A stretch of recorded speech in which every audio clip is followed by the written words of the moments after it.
Hey, welcome to the Lovelda Show, Women of Power podcast. I'm your host, Lovelda Vincenzi, and this is the show where women share their personal power tools, which I define as the tools, techniques, or strategies which have enabled their success in life and business. I ask all of my guests to be real, raw, honest, authentic, and vulnerable, dare I say. So this is a girl chat show like no other, where we really do dive into what it is to be a powerful woman, the real tools behind a woman's success. Now, if you're on this channel, do hit that subscribe button right now and hit the bell to make sure that you're notified when new shows are added. You can also subscribe to find us on Instagram, which is at Lovelda Show. You'll find all links that have been shared in the show in the show notes. And right now we're gonna hop straight over whilst I do a audio introduction before we jump into the full show. So let's get started. Hey, chicas! Welcome to the Lovelda Show, Women of Power podcast, the show where women share their personal power tools, the techniques, strategies, and ways of being which have enabled their success in life and business. I'm your host, Lovelda Vincenzi, an international MC and host and female speaking business coach on a mission to unleash authentic, powerful female voices onto the world. Now, this is a girl chat show like no other, as all of my guests get real, raw, and authentic, whilst sharing what I can only describe as pure gold nuggets of wisdom. And this episode, it's no different. We'll be uncovering today the power tools of Rosie Di Lecce. Rosie is a persuasive content expert and coach. She's the director of SEO Creative and founder of Writing with Rosie. After years working as a content and copywriting specialist for a variety of startups and big brands, including Swatch and Swarovski, Rosie started her own business to support entrepreneurs struggling to create content that sells. Her current mission is to help entrepreneurs to learn how to sell more through the power of persuasive content and storytelling, while supporting them to embrace their voice and connect emotionally with their audiences too. While her personal brand, Writing with Rosie, focuses on coaching and mentoring and training solutions, her agency, SEO Creative, offers copywriting and strategic services to SMEs. Rosie also spends her time being on stage, hosting workshops, and speaking at events, covering a variety of topics from storytelling to emotional persuasion and social media marketing. Born in Italy and passionate by nature, she is a fervid supporter of self-expression and believes that by being authentic, a defined persuasive message and good storytelling skills are key to the modern business thriving.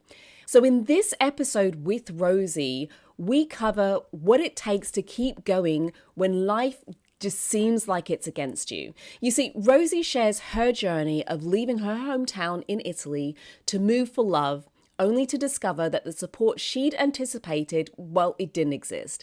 In a country in which, well, she didn't speak the native language. And the lessons that she learned on that journey are both inspirational and educational. And I feel like they'll support a lot of us in this current time that we're in at the moment. Remember, if you're ready to get more from sharing your expertise, use the link in the show notes to download your free copy of my Speaker Marketing Blueprint, your guide to building the speaker marketing assets that match and reflect your expertise and increase your fee regardless of if you are brand new to speaking or ready to level up your speaking career. You will also find links to all of my latest offers in the show notes. And at the time that this episode has gone out, guess what? The doors are open to the free 3-day Paid to Speak series. It's back. You want to check it out, just click the links in the notes.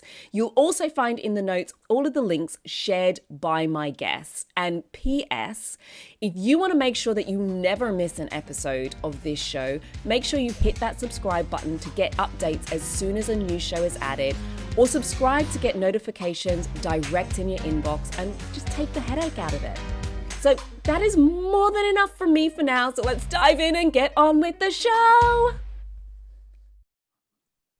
Hey, chicas, welcome back. Girls, I am so excited. So today's show, okay, so the reason I had to bring this chick on Really good reason.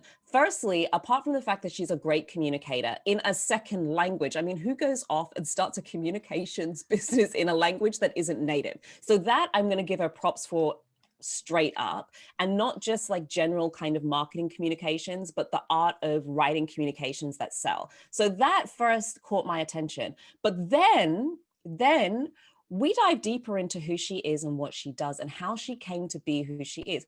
Who leaves a country in their 20s to go stay with somebody they don't know and then learn another language? I'm just saying, there are layers upon layers upon layers I just needed to explore about the power it takes to start a business, to re-find yourself, and to be in an environment in which you maybe don't have any of those family ties that you would normally have and still manage to thrive. I'm like, girl, what allows you to do this? So I had to bring her on the show because that's really the only way to find out. So please welcome my guest today, Rosie Di Lecce. Hey, and thank you for the intro. I mean, who is this chick? Who's this mad person? Got no clue. Don't know. Hello, anyway. It sounds different all the time when somebody else says it, right? Like when you look back on your life, it's just your life. But then when somebody plays it back, you kind of go, huh? Really? Did I do that? That was one of my wise moments, was it? So let's roll back because there's lots of layers to this. And I do want to talk about communication and business as well, because I think that's really important, especially right now when everything's moved online. But the other thing that's really important that I also want to talk about, which just kind of floored me when you started sharing with me the journey you went on from very young. So you didn't actually start off to go into what you do right now, did you? No, absolutely not. So when I was in uni, actually, I was studying to be a translator and interpreter, like diplomats kind of stuff, European Union kind of things. And then, as you were announcing before, I just kind of dropped everything after uni. I was like, okay, I'm done. I want to live abroad. I want to just go and explore other stuff. And at the same time, I had met this Dutch guy. And we had dated for a while in Italy. He was going to go back to the Netherlands. And he sort of said to me, do you want to give it a go? And, you still want to go abroad. Why don't you come with me? And I went, of course, to the Netherlands. And that's when I... How many people?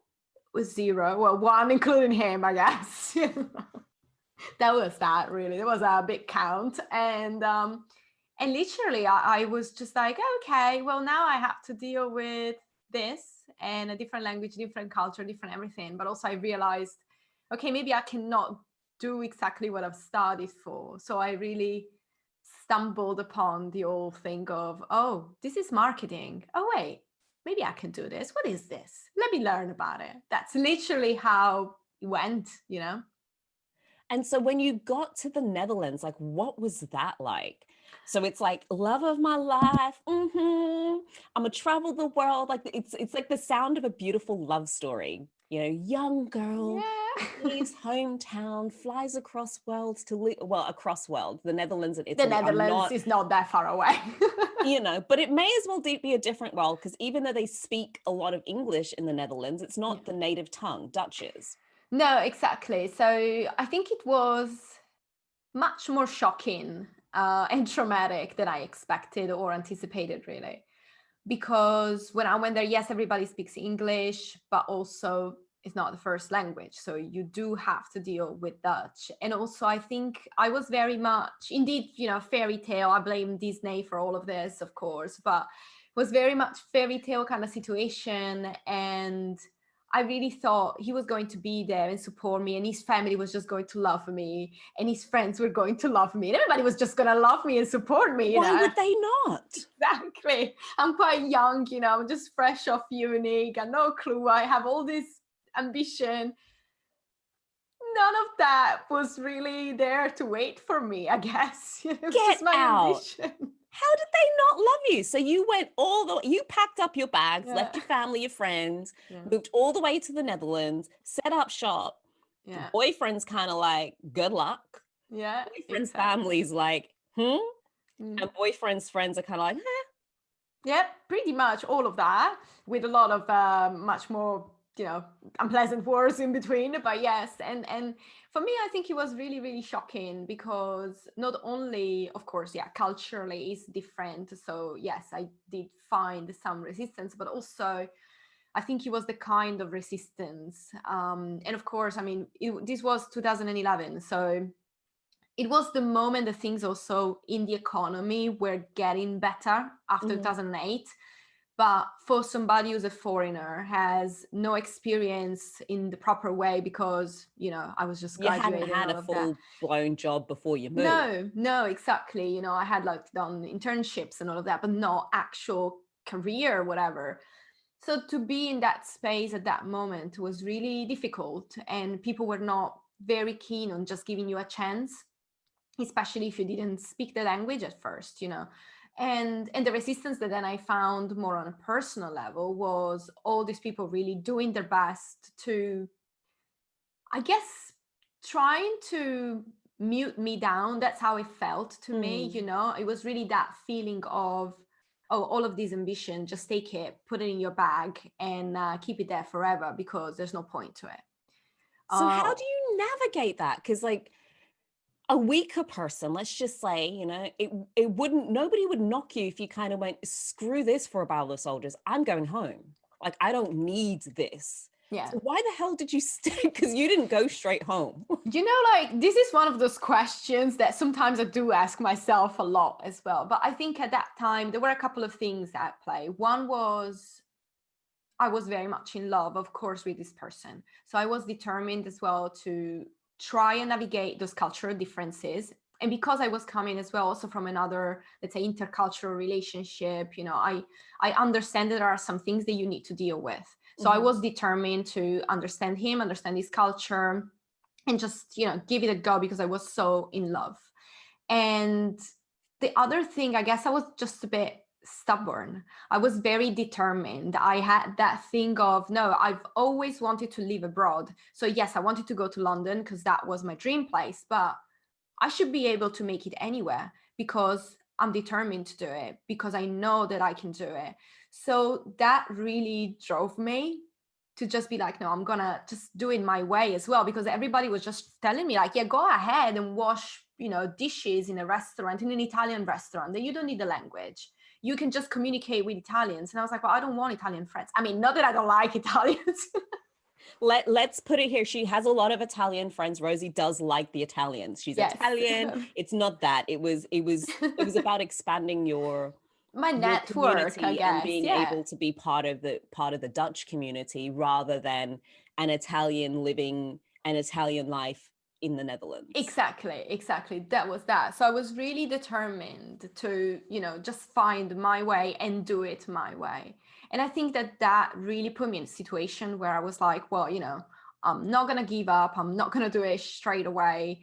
It might be hard and I might have to deal with some horrible things, but hey, I'm still going to do it.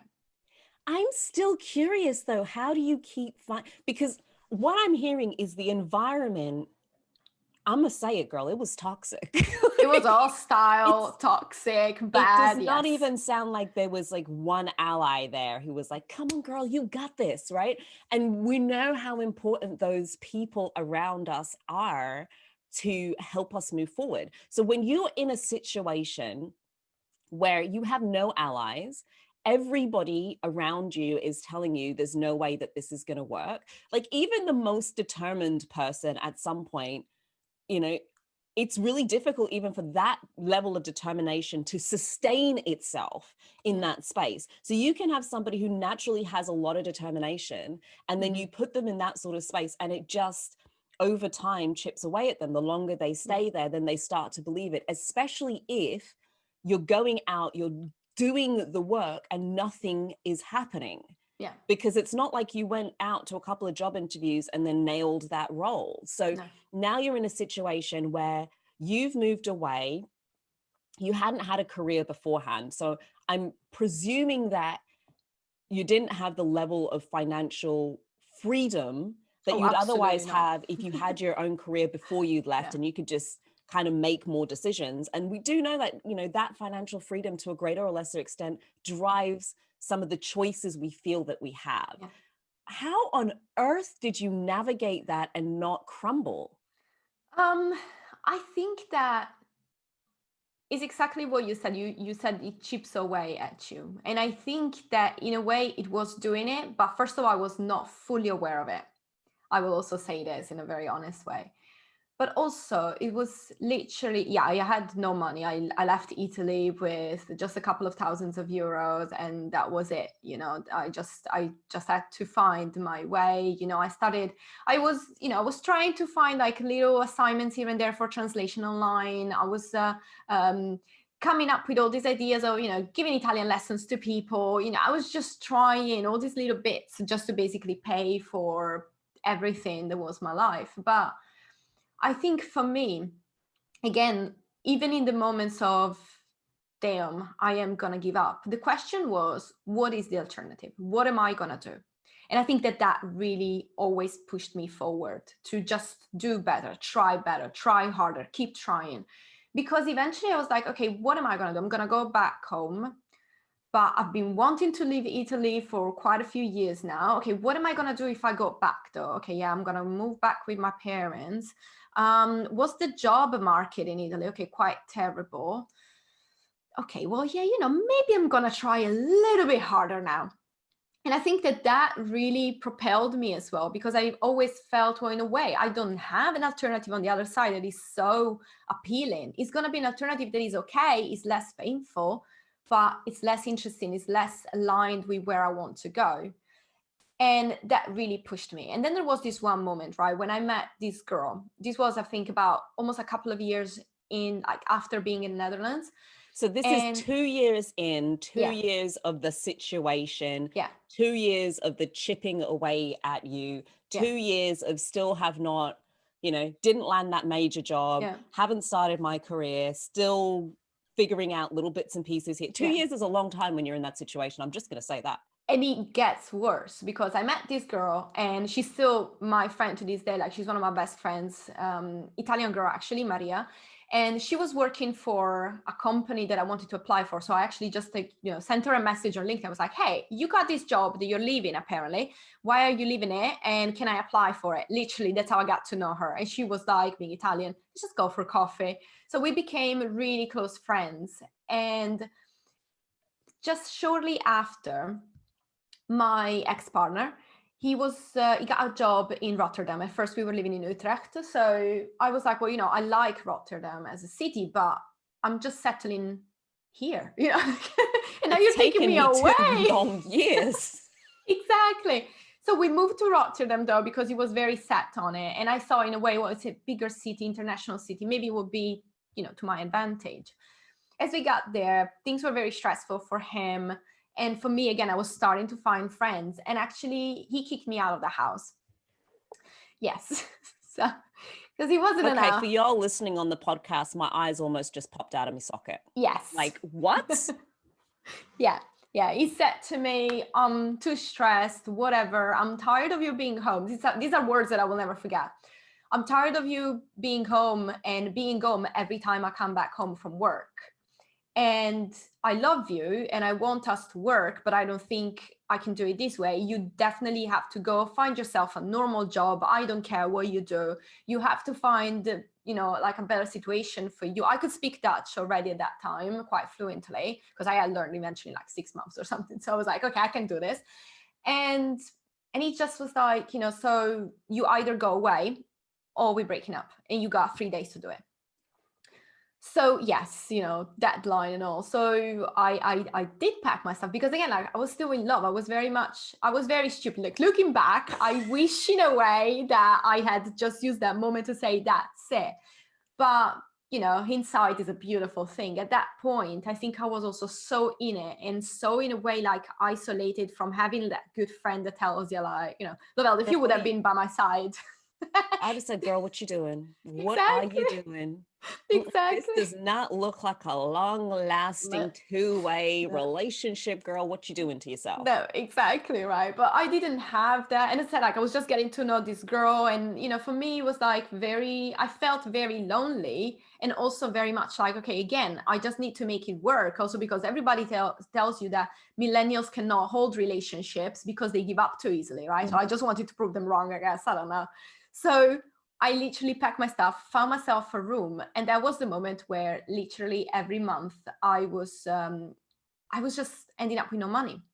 And I was lucky that I had, like I said, like here and there, like these little silly jobs that I had found, something that would be for like a month or a month and a half or whatever.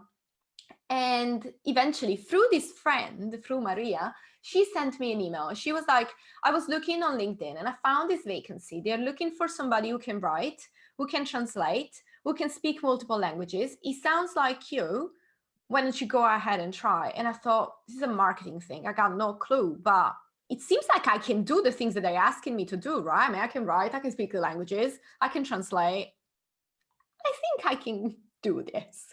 So I literally went, and I was very lucky because it was a startup and they gave me a chance. That's what it was, And that became actually my first job in marketing. And that was the job that started off this whole career that I built, and then my business and all of that. That's how it started. It was an accident. It was an accident. I just got into it without really knowing what it was or why or how I would find it. I mean, I'm sitting here, I'm like, what a beautiful accident. And I think often, people can look at where somebody is today and make really broad sweeping assumptions about who that person is. But Yeah. what I love is, in some ways, that relationship and that scenario, having, God knows how, girl, found the strength within Yeah. you to persevere throughout it and come out of the other side. Then when it comes to business and those sorts of, because let's face it, business ain't easy all No. the time, right? It's a similar sort of steely internal core Yeah. that you almost need to be able to navigate the business space and take those knocks.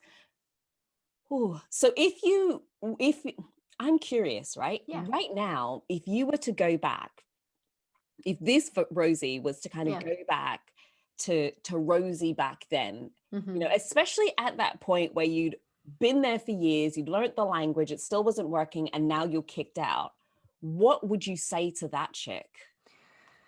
Probably I would just tell her to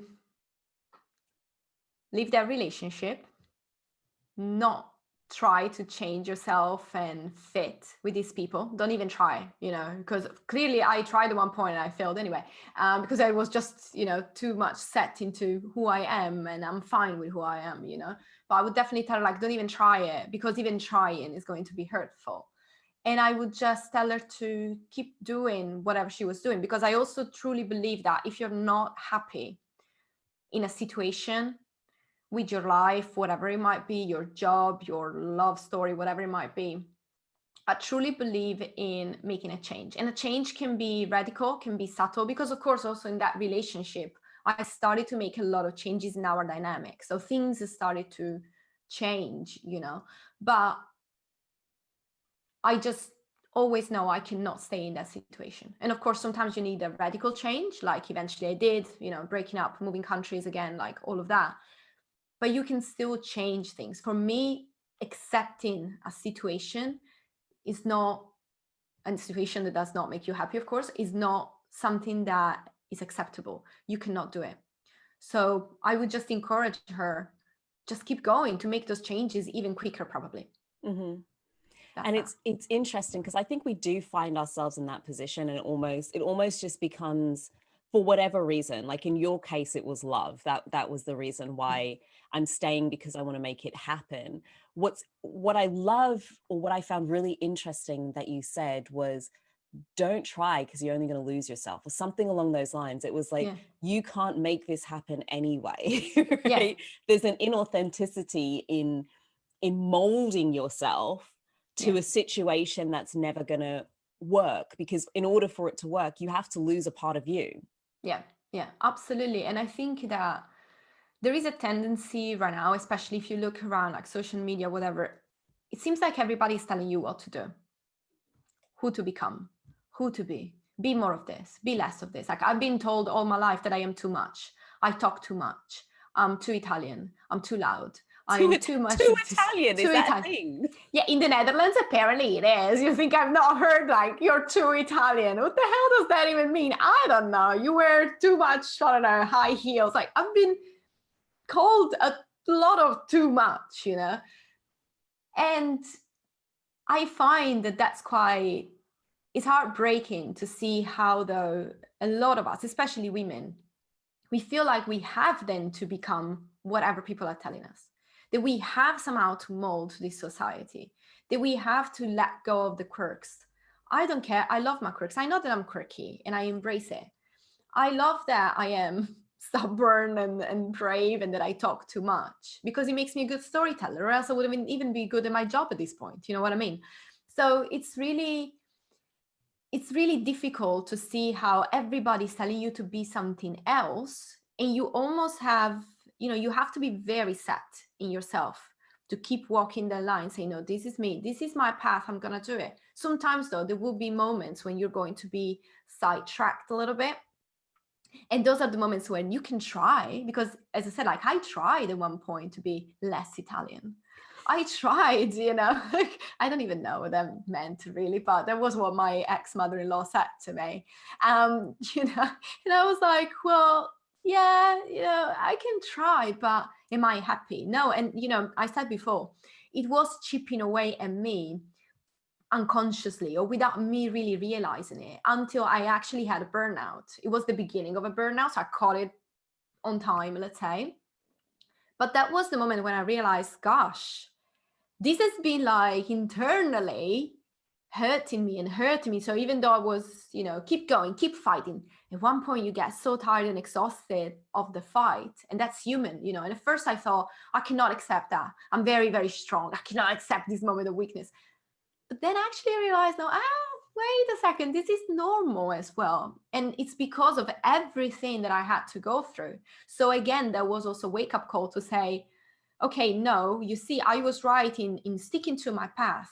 And I am right in saying, I do love who I am. I don't need to change it. And I am going to keep on going my way. That's what it is. So it was a tough lesson, clearly. But it helped me, because for me, almost that burnout was horrible. It was a horrible time. I couldn't work. I was at home. I felt very apathic. So for me, that's really weird, because usually I feel a lot. I was not feeling anything anymore. But that was almost like a turning point, a very good and bad one at the same time, because that really got me that perspective of, okay, I need to change job. Yes, this is great, but it's also like, it's a startup, it could be quite of a toxic environment as well. So I was grateful for it, but I needed to change it. And, things within my relationship needed to change. And just things also for me, for myself, to say, well, I am this woman. Now I just need to allow myself to be this woman. Allow yourself to be her. Chills. Like that's like beautiful chills. And I in some ways, Rosie, I'm sitting here going, it's a beautiful gift to have had that the universe slap you in that way, shall we say, so early. Because I know there'll be listeners who who are much further into their lives, who are still experiencing this. And it's I've had it where I've lost myself in relationships or molded myself to scenarios. And often it's not until people hit their kind of 40s and 50s that they go, what the heck? I'm gonna do what I'm gonna do. And whoever don't like it, that's pretty bad. But you don't normally see that at such a young age, for somebody to hit that realization of, this is me, and I'm very happy with her. In fact, I love and adore her, and she's not for everybody. Yeah. And I'm okay with that. But who she's not for, I'm not going to then mold myself for her to be accepted in that space. I'm going to choose to honor me. And the other thing that you said that I think is really important to remember is that externally it all looks fine. But it's the internal damage that you're doing to yourself with your belief system, your your mindset, your ability to pick yourself up, your self-confidence, your belief in yourself. That is the thing that causes the biggest problem. That is the thing that actually chips away at the beautiful power that is a woman. The allowing yourself to be in a space where the essence of who you are is slowly but surely being eroded away at. And I think that's a really important message for people to hear, that actually every time you do the thing you don't want to do, you mold yourself to something that isn't. You make yourself more of, less of, or in order to show up in a vision that somebody else has of who they think you should be. There's a bit of you that we lose, and it's that essence of who you are that I think is the power, your personal power. I genuinely just think the more somebody can just show up and go, and what? Don't like it? There's the door, girl. Absolutely. I completely agree with you. And I do believe I was lucky. I am a big advocate for mental well-being, and I really believe, in getting yourself a counselor, a coach, whatever it might be, just find somebody as well that can support you in that journey. And for me, that was quite key as well to have at that point, especially after the burnout, because I needed to almost put together all the pieces again, right? But it's what comes then after that is exactly that essence at one point, fully embracing it and just going for it. And I think the more also you dive into that essence, the stronger you come out of it, and also the stronger and more powerful you feel in your choices. Because I think at that point, that was just for me the beginning of whatever has come later.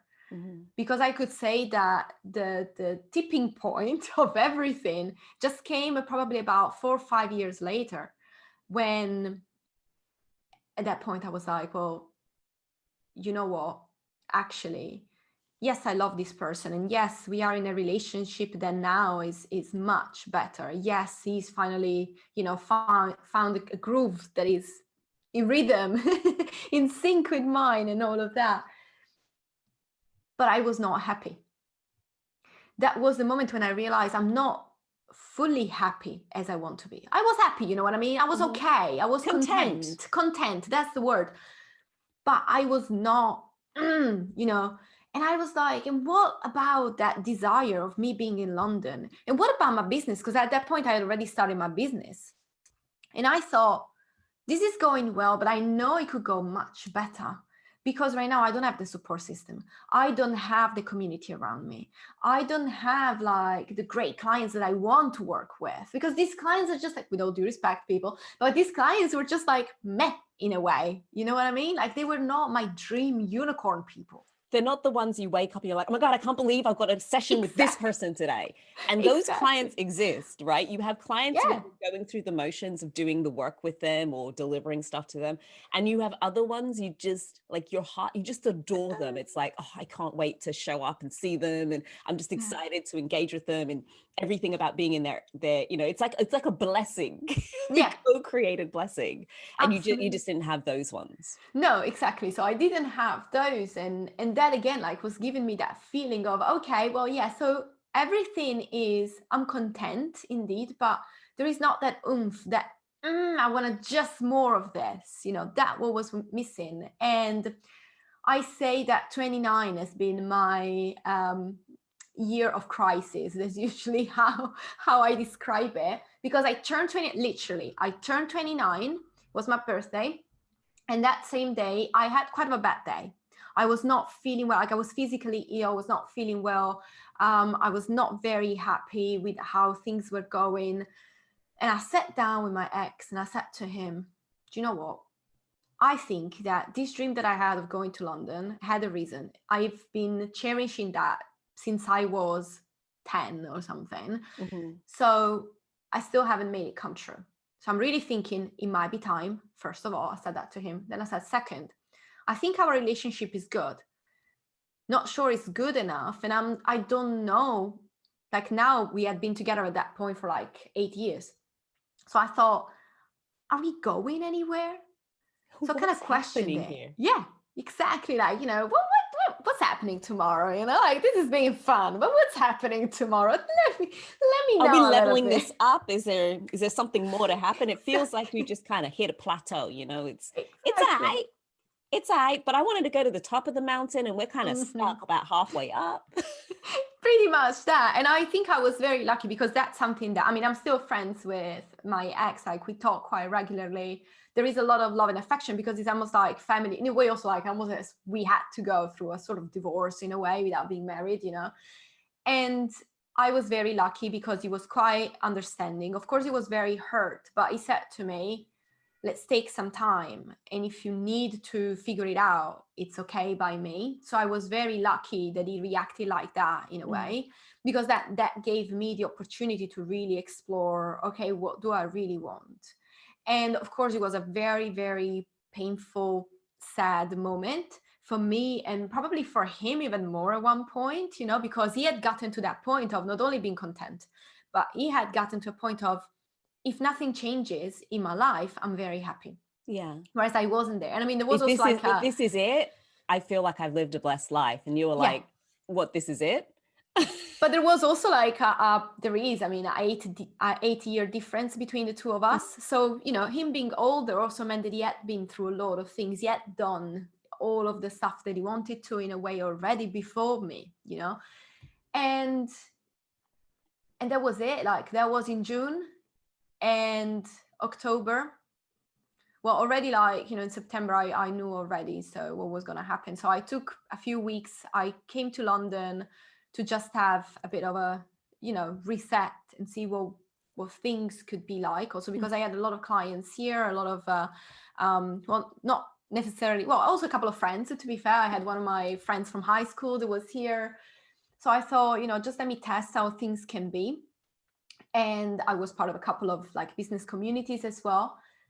And then when I went back, I was like, well, you know what? I love you, but I don't see a future here because I also don't think that you want all those things that I want. Yeah, you know, we just have completely different desires. Yeah. And for me to have mine means you're going to have to compromise on yours. Exactly. And for you to have yours, I'm going to have to compromise on mine. They're just not, there's not a way for the two of those things to coexist. Exactly. And that's literally what I said to him. And I said it also in terms of, you know, I know how important freedom is to him, and I didn't want to take that freedom or let him be the sacrifice for me to have whatever I wanted and vice versa. So I just changed everything again. I packed all my life of the past 8 years. I grabbed a suitcase, a free suitcase. I will never forget it. 3 suitcases and 7 gigantic boxes of stuff. Packed everything and moved to London and restarted everything again while still running a business. And, you know, just really, I really chose to follow that essence, to embrace my life and really to go after everything I wanted with the same determination and fight. Because of course it was not easy, don't get me wrong. I mean, you're a little bit older, but still, probably because you're older, moving countries can be quite challenging again. But I was very determined. I really wanted to fight all over again. And I guess in a way I was very lucky because I was doing it in a place that I love so much. So much in there, so much in there. And I'm excited to hear the answer to this next question from you. And I'm really excited because your journey is peppered with all of these heroic moments in some ways, you know, those moments where you really had to gather together that internal strength to move forward. So I'm really, really curious and excited to hear what you define as the essence of a woman's power. What is it to you that you think makes a woman powerful? I think it's a combination of different things. I'll give you the answer in a little story, if you wish. When I was born, my dad has been in the Navy for 40 years, right? So when I was born, he was stationed on a ship that was called the Brave. So as tradition in the Navy at that point, if you had a daughter or a son being born in the time when you were stationed on a ship, whatever, that kid would be almost named as a nickname, you know, it's a pet name, it would be named after the ship. So my dad, since I was little, he would call me the little brave one. Oh, it was that's like, so cute. Yeah. And, you know, I always felt very, very proud of that, you know, and we had like this little model of the ship at home. And I always felt like being brave, it was something that belonged to me. I just took it as a sign of destiny. And I truly believe that the essence of a woman is actually set in the amount of bravery that she can have in following her passion, in finding that passion, in finding that dream and going just after it in whatever kind of way you can. That is so beautiful. And there's something in there about the stories that we take on really young. And I think it's beautiful in some ways, just the nature of Italian tradition served you so well that from such a small age, you've just been known like you're brave. It's like, okay, that's who I am. That's just who I am. I've been told it so much. I can't not be brave because it's a part of who I am. So I think there's a lot to be said about, you know, as people and mothers, just being very cautious of what is the definitions that you give to your children that help to define how they see themselves going forward. Because it would be a different story if your father was on a different ship. Right? Probably, yes. So yeah, thank you, Italian Navy. That was good. Good timing there. Thank goodness he was stationed on the Brave, right? Yeah. Different ship, we could have been having a completely different conversation. Maybe a crazier story. I don't know. Maybe a boring one. I'm not sure, but I like that one. And, you know, and I also think it's completely connected as well to a certain level of confidence in your self-expression. You know, just I always say eventually what I sell is self-expression, is embracing that self-expression and putting that into whatever you do in your business, in your communication, connecting with your audience emotionally, right? But I truly believe that it is like that. Only when we really embrace as well that expression of who we are, flaws and all, that's when all that magic really happens. You know, that's when embrace all those it, beautiful own things, it, love it, cherish it. It's like, this is me and I'm all about it. Girl, I got stories on that. I've got an interview coming up around hair and natural hair, which I'm so excited to share. Looking because I think forward there's a lot of stuff in there, especially let's call it the kinky hair, the curly, natural, non-relaxed, you know, afro, natural state of hair, and the amount that's kind of drawn into that. I think there's lots of little layers or little pockets in our life where for whatever reason, we're not fully expressed. We're not fully expressed because generally speaking, there's a degree to which we feel like that expression will not be acceptable and okay. And therefore something bad is coming towards us, or we're not going to be able to be our full self. And it's having the bravery to continue to do that. So girl, now I really need to know, because I mean, we may have touched on some of this stuff throughout this interview so far, but I really need to know what your power tools are, because I'm like the chick who goes off and creates this business that's essentially around, and I love that you say it's essentially around self-expression, because we would think of it about communication, but it makes so much sense and it's so beautifully aligned that for you would see it as getting to that true self-expression, because that has been your journey to get to a space where it's like, this is me and I'm too Italian. I talk too much, deal with it. Right? Just deal with it. So what are your power tools, girl? You know, the things that you would say if you were to take everything that's happened to this point in your life and business and literally just boil it down to 3 core things.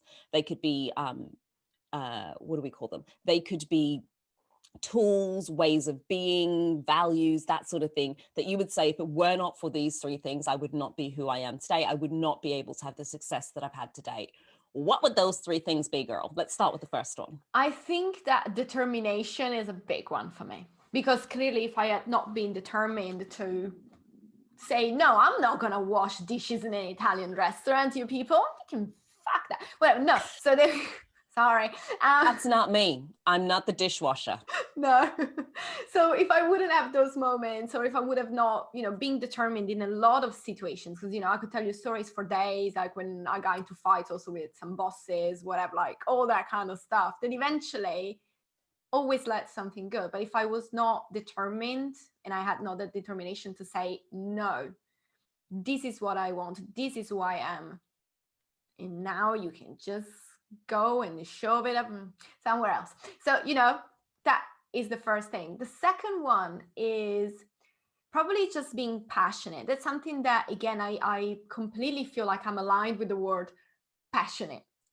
I'm passionate about a lot of things. I get passionate about justice. I get passionate about cake. I get passionate about everything, But to be honest, I think it's partly the Italian thing. Italians do just naturally tend to, so if you became less Italian, you'd have to become less passionate. Probably yes. And I think that was part of the problem, But to be honest, to have that passion, whether it's for one thing or 1,000 things, it doesn't really matter. But to have that is fundamental to actually fight for what you believe in. Just if you're passionate about something, if you're passionate about a dream, if you're passionate about what you believe in, that's when you're really going to try and move mountains if you have to just achieve whatever you want. I think that's the second one. And the third one is a little bit of a less maybe serious, but I find this still so important, which is music. And every time I say that, because, a lot of the times when people ask me like, oh, like friends or something, oh, I'm having a bad day, I'm like, put on some music. Or somebody said like, oh, whatever, how can I relax? Put on some music. And I mean, I've been a dancer all my life. At 5, I was in a dancing like ballet academy and all of that. So music has been a big, big part of me growing up, me learning English, me expressing all the emotions, and to this day, I still find that good music, whatever might rock your boat, I'm not going to question it, whatever. But good music is fundamental to just like fire you up whenever you need it. Go for it, relax, express those feelings. Sometimes you just need to cry. I have my little like cry playlist on Spotify. Wait a minute, you have your playlist by like emotion?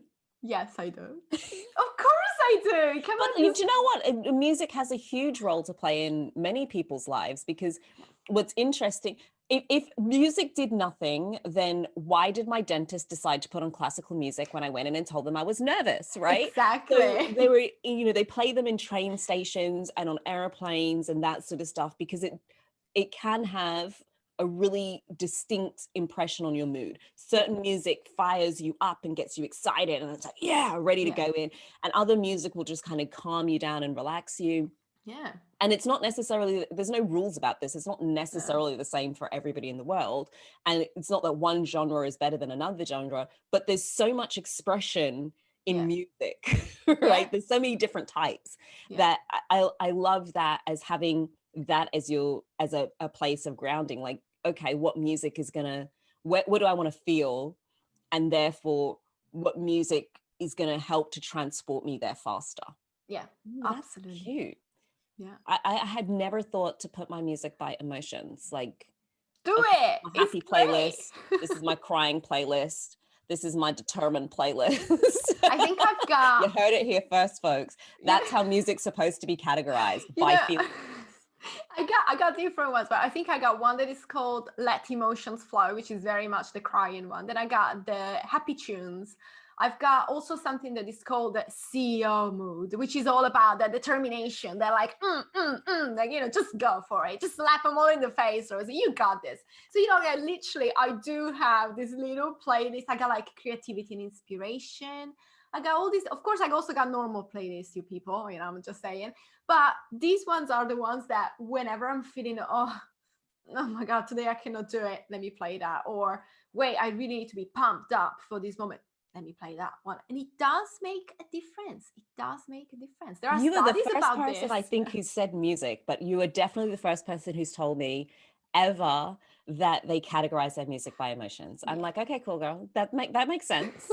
I'd never thought to do that, but you heard it here first. Your music, create your playlist by how it makes you feel. Mind you, saying that, I have an affirmation playlist, And I tend to play that each morning because I found this really cool chick. Her name is Tony Jones, I think, if I remember correctly. And her affirmations, girl, I'm gonna have to send them to you. They are the bomb. I'm gonna have to put the link in the bottom here. Tony, if you listening, you need to holler at me. I'll put her link. It's on Spotify and a whole bunch of other platforms. But I just loved that it wasn't the like, open your eyes, you know, it's kind of got that like vibey, almost hip hop feel to it. Yeah, I love that. So I listen to the music like in the morning, but the lyrics I found really, really powerful. So that's been beautiful, Rosie. Thank you so much for sharing so openly, so authentically, and sharing things that I think a lot of us, like for me, this show is about talking about some of the things a lot of us experience, but there isn't really a huge amount of space for the conversation. And I just love, and I really appreciate and honor that you've come and been so open about your story, because I think there's lots of moments in there for other people who, especially right now with some of the global economic climate, can take something from that to reconnect with one's own power. So for people who are listening and gone, so hold on a minute, so Rosie's about self-expression, I feel like I could do with a little bit more of that, or her story has like totes resonated with me to my core, I need a bit more of Rosie in my life. How does one get hold of you? All right, you can connect with me on social media at Writing with Rosie, and you can also just send me an email. I'm very guys, I'm very relaxed. Just email me if you want to. That is Rosie. All in the show notes. Yes, that is Rosie at Writing with Rosie. And in case you didn't get it, the website is www.writingwithrosie.com. Simple as that. Writing with Rosie is always the same. Writing with Rosie. All of those links are in the show notes. So do go and click on that and go and connect in. Beautiful, beautiful soul. And you brought goodies, girl. What'd you bring us? You're kind of like, I brought something. What'd I bring? Did you have something to give away? I don't know. I'm trying to. Oh, yeah. I do.